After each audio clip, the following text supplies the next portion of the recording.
नमस्कार दोस्तों, आज मैं आपसे अपने दिल की कुछ बात करना चाहता हूं, कुछ सवालों के साथ। और ये सवाल आपसे ही है। सवाल ये कि क्या हम जैसे लोगों को सत्ता से, सरकार से, सिस्टम से, नौकरशाहों से या सरकारों के शीर्ष पर बैठे सत्ताधीशों से सवाल पूछना बंद कर देना चाहिए? क्या हम जैसे लोगों को सरकार के वादे, सरकार के इरादे, सरकार की खामियां, सरकार की नाकामियां, सरकार की घोषणाएं, सरकार के ऐलान, सरकार की नीतियां, इन सब पर सवाल उठाना बंद कर देना चाहिए? क्या हम जैसे लोगों को डर कर चुप हो जाना चाहिए? क्या हम जैसे लोगों को सोचना चाहिए कि अगर हमने सरकार के किसी फैसले की आलोचना की, अगर सरकार के मंत्रियों के भाषणों की आलोचना की, अगर सरकार से जुड़े राजनीतिक दल और उस दल से जुड़े नेताओं, मंत्रियों, प्रवक्ताओं के खिलाफ अगर हमने अपनी राय रखी या उनके बयानों की आलोचना की या उनके कारनामों की आलोचना की, तो हमारे खिलाफ मुकदमा हो सकता है, हमारे खिलाफ एफआईआर हो सकता है। तो क्या इस डर से हमें चुप रहना चाहिए?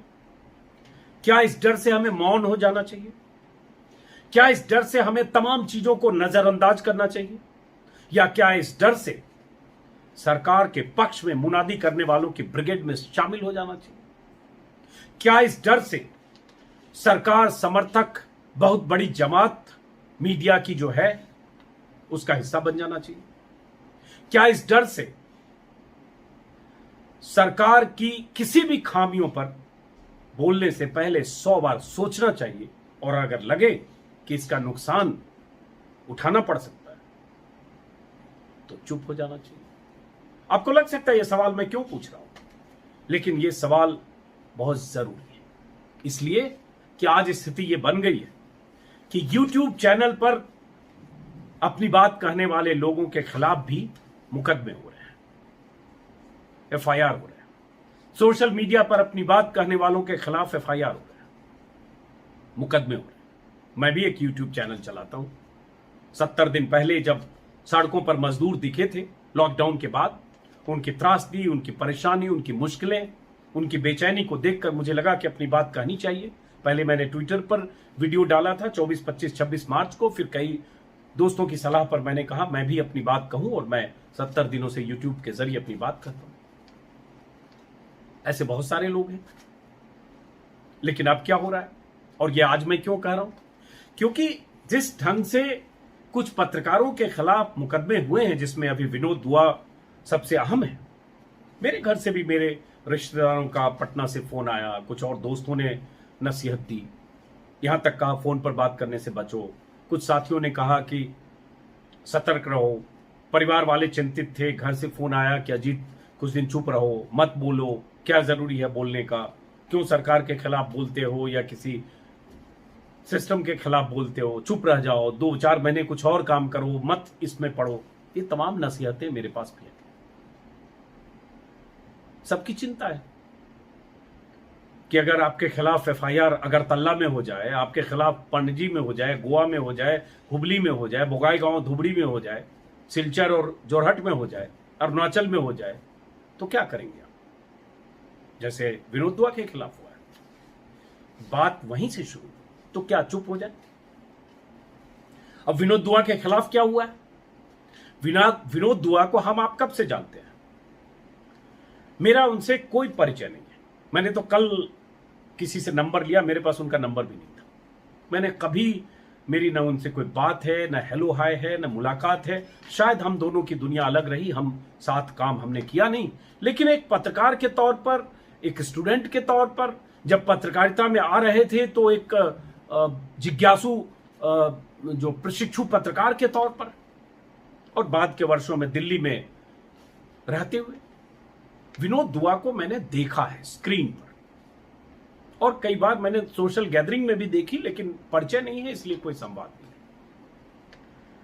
उस विनोद दुआ को देखा जिन्होंने 80 के दशक में राजीव गांधी के कार्यकाल में जनवाणी जैसा कार्यक्रम किया। मैंने नहीं देखा लेकिन सुना बहुत, उस समय मैं कॉलेज में पढ़ता था, कि कांग्रेस सरकार थी, कांग्रेस पार्टी की सरकार के समय ही दूरदर्शन था और उस दूरदर्शन पर सरकार के मंत्रियों की बखिया उधेड़ते थे और कई मंत्रियों की इतनी फजीहत होती थी कि उनके विभाग तक बदले गए। और उसके बाद के वर्षों में हम सब ने चुनाव के दौरान विश्लेषण करते हुए, नतीजों के दौरान अलग अलग मौके पर देखे और उसके बाद परख जैसा प्रोग्राम सालों साल देखा और परख से निकले हुए तमाम लोग आज कई चैनलों के संपादक रह चुके हैं और देश के नामचीन पत्रकार हैं। उसमें रजत शर्मा भी शामिल है, राजेश बादल से लेकर दर्जनों ऐसे लोग हैं जो विनोद दुआ की परख टीम के हिस्सा रहे और उनका नाम, उन पत्रकारों का नाम देश ने विनोद दुआ की के उस परख आधे घंटे के प्रोग्राम के जरिए जाना। पूरा देश इंतजार करता था। क्या उसमें चापलूसी, चाटुकारिता करते थे किसी की? मैं आज विनोद दुआ की वकालत करने नहीं आया हूं। मैं सिर्फ यह बात कह रहा हूं, किसी का कोई विचार हो सकता है, किसी की कोई राय हो सकती है, कोई आलोचना करने के लिए मुखर हो सकता है, किसी को किसी सरकार के फैसले से असहमति हो सकती है, उसको अपनी असहमति जताने का हक है। यही लोकतंत्र है। लेकिन हुआ क्या? विनोद दुआ के खिलाफ पहले दिल्ली में मामला दर्ज हुआ बीजेपी के एक नेता की तरफ से, क्योंकि वो यूट्यूब प्लेटफॉर्म पर 2-3 चैनल पर, यूट्यूब के प्लेटफॉर्म पर विश्लेषण करते हैं। उसमें एक मामला दर्ज दिल्ली में हुआ। उन पर आरोप लगाया गया कि उन्होंने भड़काने का काम किया, उकसाने का काम किया, बहुत सारी चीजें। और उसके बाद उनको दिल्ली हाईकोर्ट और लोअर कोर्ट से राहत मिली। उस खबर के बारे में आप लोग जानते होंगे, इसलिए ज्यादा विस्तार से उसमें नहीं जा रहा हूं। लेकिन उसके बाद क्या हुआ? उसके बाद पता चला कि हिमाचल प्रदेश में शिमला से भी आगे कुमारसेन एक थाना है, वहां उनके खिलाफ बीजेपी के एक नेता ने शिकायत दर्ज की थी। कहा जा रहा है वो शिकायत पहले मई में दर्ज हुई थी, लेकिन पुलिस अचानक बीते 3 दिनों में सक्रिय हुई और कल सुबह यानी 12 तारीख की सुबह हिमाचल से चलकर पुलिस दिल्ली आ गई उनके घर पर। और उनके घर पर आकर पुलिस ने उन्हें नोटिस थमाया कि आप 13 तारीख की सुबह यानी 12 तारीख की सुबह पुलिस उनके घर पहुंची और 13 तारीख की सुबह उन्हें हिमाचल में शिमला से भी आगे कुमारसेन थाने में पहुंचने को उन्हें पुलिस वालों ने कहा कि आप इन्वेस्टिगेशन ज्वाइन करिए, आपके खिलाफ मामला दर्ज हुआ है। और मामला क्या है? मामला जो दर्ज है उसमें कई धाराएं हैं, जिसमें एक धारा बहुत अहम है। वो धारा है देशद्रोह का भी। उनके खिलाफ, विनोद दुआ के खिलाफ सेडिशन के चार्जेज हैं। 124 ए, 268, 501, 505 तो है, लेकिन 124 ए क्या कहता है? सुन लीजिए। और मैं ये क्यों बात कर रहा हूं, सुन लीजिए। लेकिन इसका यह मतलब नहीं है कि मैं चुप होने वाला हूं। मैं आपसे सवाल पूछ रहा हूं। और क्या पत्रकारिता है? क्या चाटुकारिता पत्रकारिता हो जाए? क्या असहमति की आवाजों को दबाया जाएगा? क्या अगर कोई अपनी बात कहता है तो उसके खिलाफ देशद्रोह का मुकदमा होगा? और देशद्रोह की परिभाषा क्या है? और इसके साथ कि मैं सिर्फ विनोद दुआ की बात नहीं कर रहा हूं, मैं ओवरऑल बात करना चाहता हूं आपसे, दिल की बात। प्रधानमंत्री मन की बात करते हैं, मैं दिल की बात कर रहा हूं। 124 से कहता है कि कोई भी इंसान सरकार विरोधी सामग्री लिखता या बोलता या सामग्री का समर्थन करता है, राष्ट्रीय चिन्हों का अपमान करने के साथ संविधान को नीचा दिखाने की कोशिश करता है, तो वो उसके खिलाफ 124 ए आईपीसी लगाया जा सकता है और 3 साल से आजीवन कैद की सजा हो सकती है। विनोद दुआ ने अपने वीडियो में जो कहा था, जो सरकार की आलोचना थी, पीपीई की आलोचना थी, टेस्टिंग की आलोचना थी, और भी चीजें थी, लेकिन जो शिकायतकर्ता ने कहा है, शिकायतकर्ता बीजेपी का नेता है हिमाचल के। उन्होंने कहा है, जो मैं देख रहा था उन्हीं के उस वीडियो प्लेटफॉर्म पर, जिस प्लेटफॉर्म के लिए, यूट्यूब के लिए विनोद दुआ काम करते हैं, उसी पर मैं एक स्टोरी देख रहा था समझने के लिए शिकायतकर्ता ने क्या कहा है। तो शिकायतकर्ता ने अपनी शिकायत में कहा है कि जो शो प्रसारित हुआ उसमें पीपीई किट और टेस्टिंग को लेकर गलत जानकारियां थी। उससे अहम क्या है, उस शो के जरिए विनोद दुआ ने लोगों को भड़काने की कोशिश की। तो विनोद दुआ ने शो के जरिए भड़काने की कोशिश की और देशद्रोह का मामला उनके खिलाफ, देशद्रोह की धाराएं लगा दी गई। और पुलिस इतनी सक्रिय है कि हिमाचल से चलकर दिल्ली पहुंच गई और 24 घंटे के भीतर दिल्ली से 500-400 किलोमीटर दूर उन्हें हाजिर होने को कह दिया गया कोरोना काल में। आप सोचिए जरा, उनकी उम्र 66 साल है। अदालतें, सरकारें, नेता, डॉक्टर सब कहते हैं कि 60 साल से ऊपर के हैं, आप मूवमेंट मत करिए, घर में रहिए। हर बार 50 बार ऐसी गाइडलाइंस आ चुकी है, लेकिन एक 66 साल के नामचीन पत्रकार को प्रतिष्ठित पत्रकार को, चूंकि उनकी आवाज, उनकी असहमति, उनके विचार किसी सरकार को या किसी नेता को या किसी सिस्टम को पसंद नहीं है, या उन्हें लगा कि इससे देशद्रोह हो रहा है, तो उनके खिलाफ मामला दर्ज हुआ। और पुलिस की सक्रियता देखिए कि हिमाचल से चलकर दिल्ली पहुंच गए। विनोद दुआ ने सुप्रीम कोर्ट में अपनी बात दायर की है, अपना पक्ष रखा है। क्या सुप्रीम कोर्ट से अभी उन्हें राहत मिलती है, नहीं मिलती है, इसके बारे में अभी शायद फैसला नहीं आया है, या मेरे पास अभी जानकारी नहीं। मैंने सिर्फ सुना कि उन्होंने सुप्रीम कोर्ट में के दरवाजे खटखटाए। अब सवाल यह उठता है, सवाल विनोद दुआ का नहीं है, मैं पहले से करूं सवाल उठाने और उस पर इतराज का है। उत्तर प्रदेश में एक पूर्व आईएएस अफसर रहे सूर्य प्रताप सिंह, उनके खिलाफ मामला दर्ज हुआ है क्योंकि उन्होंने टेस्टिंग और नौकरशाहों के रवैये को लेकर कुछ सवाल उठाए थे कोरोना के दौरान। एक आईएएस अफसर रहा शख्स भी तुरंत मुकदमे का शिकार होता है। कुछ और पत्रकारों के खिलाफ मामले यूपी में दर्ज हुए हैं। आपने देखा होगा शायद वीडियो, पत्रकार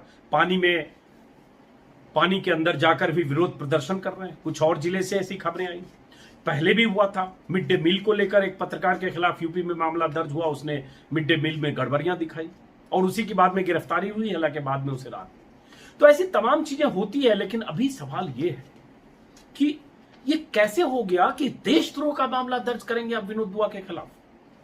क्या लगता है, आप दिल पर हाथ रख के देखिए, क्या विनोद दुआ देशद्रोह कर रहे हैं? अपनी बात अपने ढंग से रखते हैं, उनकी अपनी असहमतियां हैं, उनके विचार हैं, और विचार के बिना आदमी मुर्दा होता है। हर आदमी का विचार हो सकता है, हर आदमी के विचारों के लिए देश में जगह होनी चाहिए, यही लोकतंत्र है। मत भिन्नता जरूरी है। और मैं तो कहता हूं कि जब तक पत्रकार सरकार से सवाल नहीं पूछेगा, सरकार की खामियां, नाकामियां या जो भी सरकार के वादे हैं उसमें अगर कहीं सुराख है, वो नहीं बताएगा, तो सरकारें काम क्या करेंगी? फिर तो मानेंगे कि सब मुनादी ब्रिगेड है, झुनझुना बजाने वाले लोग हैं, हमारे समर्थक हैं, हम जो कर रहे हैं सही कर रहे हैं। हर दौर में सरकार पर सवाल उठे, और ये काम है पत्रकारिता का। अगर मैं अपनी बात करूं, 30 साल पहले, 32 साल पहले जब मैं भी पत्रकारिता में आया था, कभी नहीं सोचा था कि ऐसा दौर भी आएगा जब हमें डरना पड़ेगा, हमें सोचना पड़ेगा कि अगर हम सवाल उठाते हैं तो हम जेल जा सकते हैं। हालांकि ऐसा नहीं है कि कांग्रेस सरकारों ने नहीं किया, बहुत सारे लोगों पर मुकदमे समय समय पर हुए हैं, हर सरकार के दौर में हुए हैं। लेकिन आज डिजिटल जमाना है, सबका एक्सेस है, सब ज्यादा अपनी बात कह पा रहे हैं, तो खतरे बढ़ गए। अब मैं अगर बीते 8 सालों की बात करूं, 10 सालों की बात करूं, 2011, 12, 13, 14 यूपीए 2 की सरकार थी। मैं भी एक न्यूज 24 का मैनेजिंग एडिटर था, रोज डिबेट करता था। तमाम तरह के घपले घोटाले रोज बाहर आ रहे थे, 2G, 3G, कोल घोटाले से लेकर और तमाम घोटाले, CWG घोटाले, शीला दीक्षित, सुरेश कलमाड़ी से लेकर कन्वी मोई और तमाम नेता मंत्री आरोपों के दायरे में थे। हम सब लोग चैनल पर दिन रात खबरें दिखाते थे। देश में अन्ना आंदोलन 2011 में शुरू हुआ, केजरीवाल से लेकर अन्ना हजारे तक, किरण बेदी तक, सारे लोग धरना, प्रदर्शन, जंतर मंतर से लेकर रामलीला मैदान तक। कहां कोई परवाह करता था, कहां कोई डर रहा था सरकार से?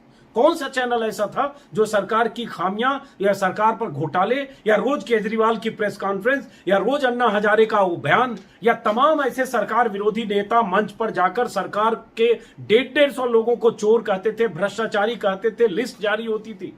शरद पवार से लेकर तमाम लोगों को सीधे चोर कहा जा रहा था और हर चैनल पर चल रहा था, हर चैनल पर।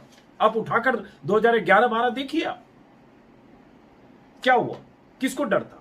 मुझे भी नहीं डरता, मैं तो रोज चैनल पर डिबेट करता था और मैं मानता था कि ये करप्शन है और इतने घोटाले इस सरकार में हैं, और एक आक्रोश हम सबके भीतर था, गलत हो रहा है। बहुत सारे पत्रकार तो एक्टिविस्ट की तरह काम कर रहे थे उस समय। ये सारे लोग उसी सरकार के खिलाफ थे ना, जो केंद्र में काबिज थी। और अगर उस समय सब डर कर चुप हो गए होते 2011, 12, 13 में, तो क्या होता। और 2011-12 में प्रधानमंत्री के तौर पर या मोदी देश का चेहरा नहीं थे। अगर उस समय सरकारों ने पूरी तरह से कस दिया होता तो क्या होता। मैं ये कहकर किसी सरकार को न कम सख्त मान रहा हूं न क्लीन चिट दे रहा हूं, मैं सिर्फ एक स्थिति बता रहा हूं। परवाह नहीं की हम लोगों ने। और सबसे अधिक अगर मेरे पत्रकारिता के करियर में देखें, इमरजेंसी मैंने देखी नहीं, पढ़ा है बहुत कुछ, लेकिन मेरे पत्रकारिता के करियर में देखें तो मैंने 2011 से 14 ही देखा, जब पत्रकारिता अपने मुखर आलोचक के तौर पर पत्रकार थे।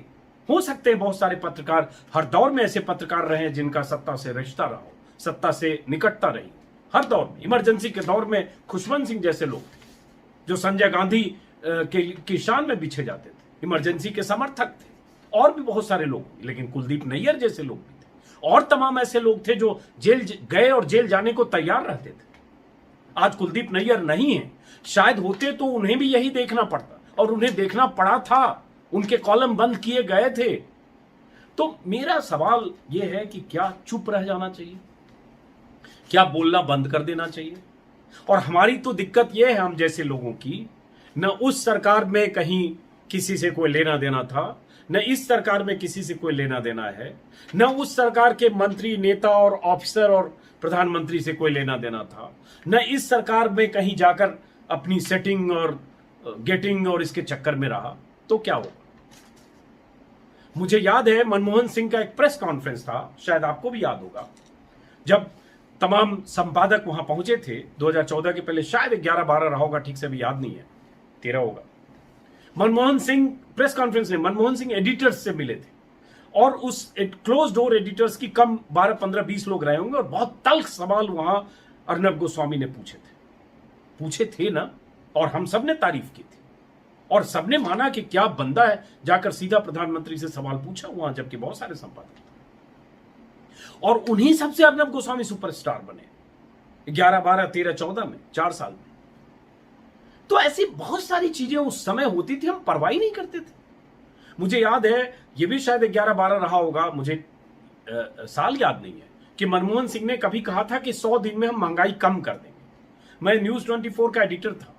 पहले तो जिस दिन उनका बयान आया उससे 3 दिन तक हम लोगों ने जितनी खिंचाई करनी थी मनमोहन सिंह की, और जब 100 दिन पूरे हो रहे थे, मुझे अच्छी तरह याद है, 3 दिन या 4 दिन पहले से काउंटडाउन चलाना शुरू किया कि 100 दिन हो गए, 96 दिन हो गए, 97 दिन हो गए, 98 दिन हो गए, मनमोहन सिंह जवाब दो। और वॉल पर जो वर्चुअल वॉल होता था उसमें मनमोहन सिंह, प्रणब मुखर्जी वित्त मंत्री थे, शरद पवार कृषि मंत्री थे, सबकी तस्वीरें लगाकर रोज सवाल पूछते थे, जवाब दो मनमोहन सिंह। राहुल गांधी ने ऑर्डिनेंस फाड़ दिया तो हम लोगों ने जितनी आलोचना करनी थी राहुल गांधी की एक समानांतर सत्ता केंद्र बनाने की वजह से, या जो भी वजह, जो भी आरोप उन पर थे, कभी परवाह नहीं की। दिग्विजय सिंह के बयान हो, सलमान खुर्शीद के बयान हो, चिदंबरम के बयान हो, मनमोहन सिंह के बयान हो। तो मेरा यह कहना है कि आज क्या है, आज अगर हम सरकार से सवाल पूछे तो कह देंगे आप कांग्रेसी हैं, आप वामपंथी हैं। अब वामपंथ से भी मेरा कोई रिश्ता नहीं, किसी भी पार्टी से कोई रिश्ता नहीं रहा, क्योंकि मैं मानता हूं विचार हो सकते हैं आपके विचार। मैं एक सेकुलर सोच का आदमी हूं, मैं हिंदू मुस्लिम के झगड़े वाली किसी राजनीति की मुखालफत करता हूं। मैं देश को मानता हूं जितना हिंदुओं का है उतना ही मुसलमानों का है, और देश ये सारे जहां से अच्छा हिंदुस्तान हमारा ऐसे नहीं बना है। ये वतन, ये देश हम सबका है, इस मिट्टी में सबका खून मिला है। राहत इंदौरी के शेर हैं। लेकिन मैं ये कह रहा हूं कि आज ये स्थिति क्यों आई, आज ये स्थिति क्यों आई कि बोलने, लिखने और कहने से पहले हमें सोचना पड़े। 2 मिनट में आप राष्ट्र विरोधी हो जाते हैं, ट्रोल पीछे पड़ जाते हैं, और उसके बाद आपको कांग्रेसी, वामपंथी न जाने क्या क्या कहने लगते हैं। क्यों हुआ? हम तो यही काम हमने 2011 से 14 किया, यही काम जब 96 में यूनाइटेड फ्रंट सरकार थी यही तेवर से करते थे। उसके पहले जो भी सरकारें नहीं, नरसिंह राव की सरकार रही 91 से लेकर 95, कितनी खबरें, हेडलाइंस, क्योंकि उस सरकार ने समर्थन लिया झारखंड मुक्ति मोर्चा का, जेएमएम कांड हुआ, राम लखन सिंह यादव, अजीत सिंह का दल बदलना, कैसे कैसे करके जुगाड़ से वो सरकार 5 साल चली। हर्षद मेहता कांड हो, चंद्रा स्वामी हो, कितनी कितनी बात बताऊं। कभी सोचा ही नहीं कि इस सरकार की कुछ चिंता करनी है हमें। इस सरकार के खिलाफ लिखने, बोलने, खबर लिखने से मैं ये कहते हुए ये नहीं कह रहा हूं कि किसी दौर में ऐसा नहीं हो। बहुत सारे पत्रकार हर दौर में रहे होंगे, सरकार से प्रिविलेज लेने वाले, सरकार के समर्थन से कुछ हासिल करने वाले, सरकार से कुछ फायदे लेने वाले। लेकिन बहुत सारे रिपोर्टर और पत्रकार ऐसे भी रहे जिनको, जो न इधर रहे न उधर रहे, जिन्होंने सरकारों से कुछ हासिल नहीं किया। वैचारिक तौर पर अलग अलग राय हो सकती है। अब मैं तो मानता हूं कि पत्रकारिता का मूल सिद्धांत सरकार की आलोचना करना है, सरकार की नाकामियां बताना है। लोग बताने लगेंगे कि सरकार की आलोचना करना कौन सी पत्रकारिता है। सरकार के पक्ष में बोलिए, देश के पक्ष में बोलिए। सरकार मतलब देश, प्रधानमंत्री मोदी मतलब देश, बीजेपी मतलब देश, बीजेपी मतलब राष्ट्र। तो राष्ट्र की नई अवधारणा में तो सरकार की थोड़ी भी आलोचना करने वाले लोग या सरकार की खामियां बताने वाले लोग ऐसे अनफिट हैं जैसे विनोद दुआ अनफिट है, जैसे हम लोग अनफिट होंगे, क्योंकि चाहते हैं कि आप सिर्फ अच्छी बातें करें, आप कोई सवाल ना पूछें। अगर आज चाइना पर कोई सवाल पूछता है, देशद्रोही हो जाता है। लेकिन चाइना पर राजनाथ सिंह का एक वीडियो वायरल हो रहा है, सुन लीजिए कितनी तल्खी के साथ राजनाथ सिंह 2013 का वीडियो है। कांग्रेस सरकार पर सवाल उठा रहे हैं कि चाइना की ये हिमाकत, कि चाइना भारत में घुस आया और ये पता नहीं क्या। प्रधानमंत्री मोदी, जो आज मोदी हैं तब मुख्यमंत्री थे 2013 के, उनके ट्वीट देख लीजिए कि कैसे सरकार पर सवाल खड़े कर रहे हैं। तो सबने किया और सही किया। मैं राजनाथ सिंह और मोदी और तमाम लोग जो 12, 13, 9, 10, 11 सवाल उठा रहे थे, बिल्कुल सही कर रहे थे, उनका अधिकार था। लेकिन आज वही चीज अगर आप करते हैं तो गलत कैसे हो सकते हैं? तब पेट्रोल डीजल महंगाई पर बात करें, 12, 13 आतंकवाद पर बात करें, देश की मंदी पर बात करें, बहुत अच्छा था। आज बात करें तो गलत कैसे हो गया? किसी भी पैमाने पर दिल पर हाथ रख के बताइए कि गलत कैसे है, कैसे गलत है? जो लोग 2011, 12, 13, 14 सरकार की दिन रात आलोचना करते हुए अच्छे पत्रकार माने जाते थे, वो आज गलत कैसे हो गए? तब तो भाजपा के एजेंट नहीं कहे गए। हमारे तो स्टूडियो के डिबेट में कई साथी सीनियर जर्नलिस्ट आकर कह देते थे, अजीत तुम इतना एग्रेसिव होकर सरकार के खिलाफ बोलते हो, तुम पर कोई फोन नहीं आता, प्रेशर नहीं आता। लेकिन आज क्या स्थिति है? क्यों ऐसी है? और क्यों ये सहनशीलता नहीं है? और ये बोलते हुए बहुत सारे पत्रकार ही हमारे खिलाफ हो जाएंगे। वो तमाम सैकड़ों पत्रकार जिन्होंने मेरे साथ काम किया, जो मुझे भी पर्सनली जानते हैं कि मेरा किसी सरकार से गेटिंग सेटिंग लेना देना नहीं है, न ठेकेदारी कराता हूं, न ठेके लेता हूं, न जो भी। आप दलाल तो आसानी से आजकल कह देते हैं किसी को भी। तो जो लोग आज खुद सरकार के किसी मंत्री की नजरे इनायत के लिए तरसे जा रहे हैं, वो मुझे भी रोज सर्टिफिकेट दे रहे हैं। और वो जानते हैं कि मैं वहां नहीं जा रहा हूं या किसी के यहां नहीं जाता हूं, या 2014 के पहले भी नहीं गया, 2004 के पहले भी नहीं गया, 96 के पहले भी नहीं गया, 99 के पहले भी नहीं गया। मैं तो 96, 91, 98 में या 91 से लेकर 89 से लेकर 96 तक वो दौर देखा है कि पत्रकार प्रेस कॉन्फ्रेंस में न जाने क्या क्या तीखे सवाल पूछते थे। चंद्रशेखर का प्रेस कॉन्फ्रेंस हमने अटेंड किया 89 में, जब उन्होंने बीपी सिंह की सरकार गिराई। उनके घर पर 3 साउथ एवेन्यू, मुझे अभी भी याद है, उनके घर पर प्रेस कॉन्फ्रेंस होती थी रोज। ये यशवंत सिन्हा उनकी सरकार में मंत्री बने थे बाद में। वो सरकार बेशक 40 दिन चली, एक दिग्विजय सिंह हुआ करते थे बिहार के। इन लोगों को सवाल पूछ पूछ के हम लोग असहज कर देते थे 3 साउथ एवेन्यू में, लेकिन फिर भी रोज दरवाजे खुले रहते थे। जयपाल रेड्डी मंत्री थे, जनता दल के ऑफिस में सवाल पूछ पूछ के असहज कर देते थे हम लोग, फिर भी रोज जाते थे। कई पत्रकार उस समय चेहरे याद है, नोरा चोपड़ा, एक कोई त्यागी थे फोटोग्राफर, रोज जब भी प्रेस कॉन्फ्रेंस होती थी, चाहे कांग्रेस की हो, चाहे जनता दल की हो, चाहे जिसकी भी हो, जाहिर है सरकार और सरकार के आसपास के लोग असहज करते थे सर, कभी चिंता ही नहीं की। वो दौर देखा हमने यार। तो मेरा दोस्तों कहना यही था, और मैं प्रधानमंत्री मोदी, अमित शाह और सरकार में बैठे तमाम लोगों से भी अपील करूंगा कि आलोचना का स्पेस रखिए। कबीर का दोहा है ना, निंदक नियरे राखिए आंगन कुटी छवाए।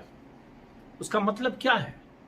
सदियों पहले कबीर लिख गए, प्रधानमंत्री मोदी कबीर का जिक्र करते हैं। निंदा करने वाले को आंगन में कुटी छवाकर सम्मान के साथ रखना चाहिए, क्योंकि जो बताएगा, जो आपको साफगोई से आपकी कमियां बताएगा, कोई दूसरा नहीं बताएगा। ऐसी बहुत सारी चीजें हमेशा लोकतंत्र में असहमति को लेकर कही जाती रही। तमाम दार्शनिकों के अगर मैं कुछ कोट उद्धरण करने लगूं तो अभी से 20 मिनट उसी पे गुजरेंगे, लेकिन चूंकि वीडियो का टाइम ऑलरेडी हो गया, मैंने सोचा था संक्षिप्त में अपनी बात कहूँ कि एक बार ये सोचने की जरूरत है कि ऐसी स्थिति क्यों है। और अब लोग कह सकते हैं कि आप यहां बात कर रहे हैं तो अर्नब गोस्वामी की बात नहीं कर रहे हैं या और फला की बात नहीं कर रहे हैं।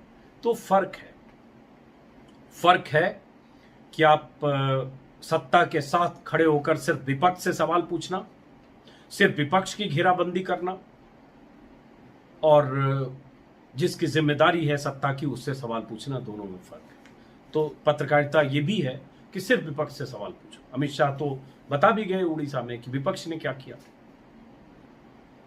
तो विपक्ष जो गलत करता है उससे भी सवाल होना चाहिए, लेकिन विपक्ष फैसले तो नहीं कर रहा है। देश में लॉकडाउन कब उठेगा, कब लगेगा, गरीबों को के लिए कौन सी योजनाएं लागू करनी है, उसको कितना कैश ट्रांसफर करना है या नहीं करना है, मनरेगा में काम देना है या नहीं देना है, औद्योगिक रफ्तार बढ़ाने के लिए उद्योगों के लिए क्या करना है, नहीं करना है, सारे फैसले तो सरकारों को करना है।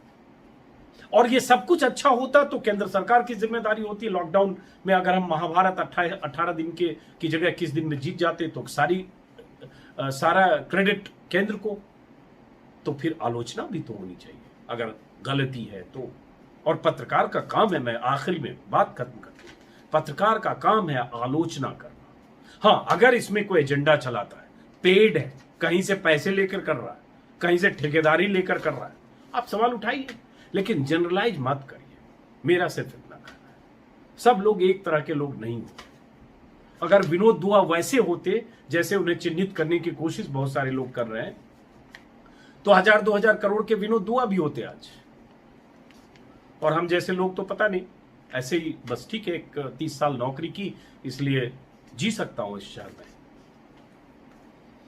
चलिए, बात इमोशनल है, खत्म करते हुए एक शेर है वसीम बरेलवी का, उसूलों पे जहां आंच आए टकराना जरूरी है, जो जिंदा हो तो फिर जिंदा नजर आना जरूरी है। तो बात तो अपनी कहनी होगी, हम लोग कोशिश करेंगे कि बात